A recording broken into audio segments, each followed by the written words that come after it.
अगर आप उन हालातों पर काबू पाने की कोशिश करते हैं जो कल सुबह खड़े हो सकते हैं, तो यही होगा कि आप बहुत सीमित जीवन बन जाएंगे। आप दुनिया में जाकर सिर्फ तभी वो सब करेंगे जो करना जरूरी है जब आपको पक्का विश्वास होगा कि परिस्थिति चाहे जैसी भी हो, आप खुद को नहीं खोएंगे। तभी आप पूरे कदम उठाएंगे, वरना आप आधे कदम ही उठाएंगे। ज्यादातर इंसान दुख के डर से आधे कदम उठाते हैं। अगर ये हुआ तो मेरा क्या होगा, अगर वो हुआ तो मेरा क्या होगा।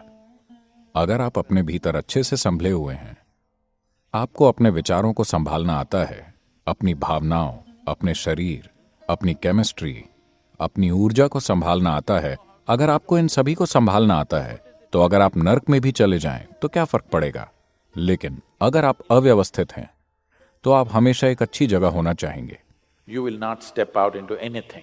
आप कहीं भी अपने कदम नहीं बढ़ाएंगे। मैं इसे गलत नहीं बता रहा हूं, बस ये प्रकृति के खिलाफ है, क्योंकि प्रकृति में हर जीव उतना होना चाहता है जितना वो हो सकता है ना?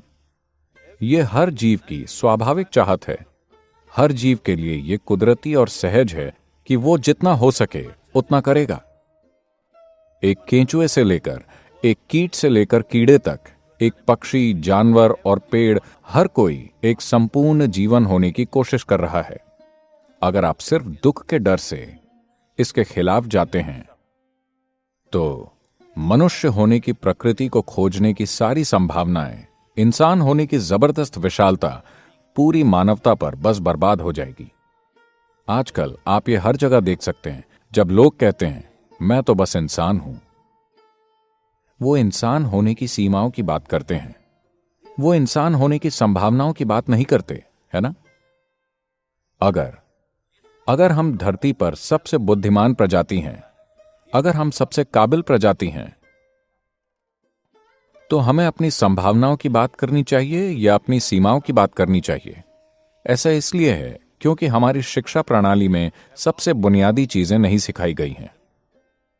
अपने विचारों और भावनाओं को कैसे संभालें। आपका मनोवैज्ञानिक नाटक बेकाबू हो गया है। 10 साल के होते होते आपको यह सीख लेना चाहिए था। 60 की उम्र में भी लोग नहीं जानते कि अपने विचार और भावनाओं को कैसे संभालें। वो अपना जीवन भूत की तरह जीते हैं। उन्हें किसी की मदद की जरूरत नहीं है। वो खुद ही लगातार अपने लिए दुख पैदा कर सकते हैं, क्योंकि आप व्यवस्थित नहीं हैं,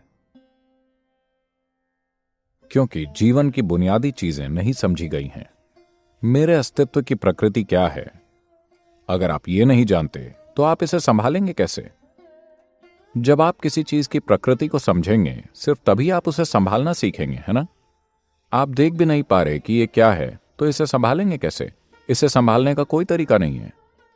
तो पहली और सबसे जरूरी चीज को इसीलिए आत्मज्ञान कहा जाता है। आपको यह समझना चाहिए, इस देश में, इस संस्कृति में हमने किसी तरह के आध्यात्मिक आत्मज्ञान को कभी कुछ प्राप्त करना नहीं माना।